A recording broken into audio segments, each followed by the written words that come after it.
آج کل نا کچھ سوشل میڈیا کے کیڑے، یہ نامو نہاد، یہ انگریزوں کے مقلد، یہ ہمیں پتہ کیا تانا دیتے ہیں؟ او قبر چاٹ، او قبروں کو سجدہ کرنے والے، یہ قبروں کو سجدہ کرنے والے، یہ مشرک ہیں، یہ شرک کرتے ہیں۔ تو میں آپ کو اس دن پچھلی ویڈیو میں آپ کو بتا دیا تھا نا، حذیفہ بن یمان جو فتنوں کی احادیث بیان کرنے کے اسپیشلسٹ ہیں، میں نے بتا دیا تھا نا کہ جو کسی پر شرک کا فتویٰ لگاتا ہے، وہ فتویٰ اس پر جو پلٹ جاتا ہے، وہ شرک اس کی طرف پلٹ جاتا ہے، کیونکہ نبی صلی اللہ علیہ وسلم نے فرمایا تھا میری بات میری امت شرک نہیں کرے گی۔ اچھا، اب آپ جو کہتے ہو قبر کو سجدہ یہ بھی کر رہا ہے، وہ بھی کر رہا ہے، یہ بھی کر رہا ہے، یاد رکھیں، اصول یاد رکھیں، عقیدہ جو ہے نا ہمیشہ علماء کا ہوتا ہے، عوام الناس کا عقیدہ نہیں ہوتا، ٹھیک ہے نا۔ اور اگر فرض کریں وہابی ہے، یہ کوئی دیوبندی ہے، اگر ایک بندہ شرابی ہے نا، تو میں یہ نہیں کہوں گا کہ سارے وہابی شرابی ہیں، دیوبندی شرابی ہیں، میں اس کی ذاتی اس شخص کو تنقید کا نشانہ بناؤں گا کہ یہ فلاں بندہ شرابی ہے، فلاں بندہ جناب یہ زانی ہے، یعنی کہ میں پوری جماعت کو نشانہ نہیں بنا سکتا، کیونکہ اس فرد کا اپنا عمل ہے۔ اور عقیدہ میں پہلے بتا چکا ہوں، عقیدہ علماء کا ہوتا ہے، عوام الناس کا عقیدہ نہیں ہوتا۔ اچھا، اب ہم آپ کو بتاتے ہیں کہ ہمارے علماء کا عقیدہ کیا ہے۔ اعلیٰ حضرت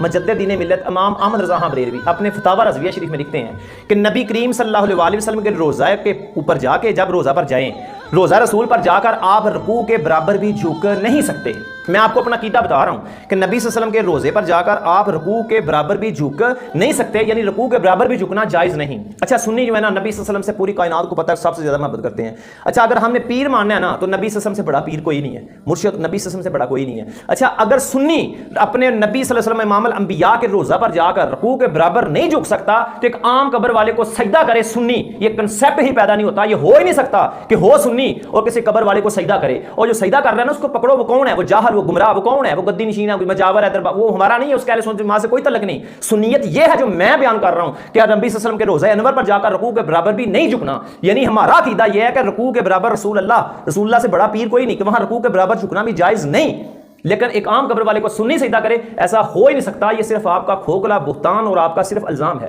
جو قبر کو سجدہ کرنا ہے نا، یہ آپ کہتے ہیں شرک کر گیا، اگر سجدہ تو کیا اس نے تعظیم کے ساتھ، تو اس نے پھر جو ہے نا جناب وہ حرام کیا ہے کہ تعظیماً سجدہ جو ہے نا امت محمدیہ میں وہ بھی حرام کر دیا گیا ہے۔ اور اگر عبادتاً کیا نا تو اس نے کفر کیا، شرک تو اس نے پھر بھی نہیں کیا، اس نے کفر کیا اگر اس نے عبادت کی نظر سے، عبادت کی روح سے، عبادت کے خیال میں اگر سجدہ کیا نا تو اس نے کفر کیا، شرک تو اس نے پھر بھی نہیں کیا۔ آپ کہتے ہو یہ مشرک ہو گیا۔ اور آخری بات،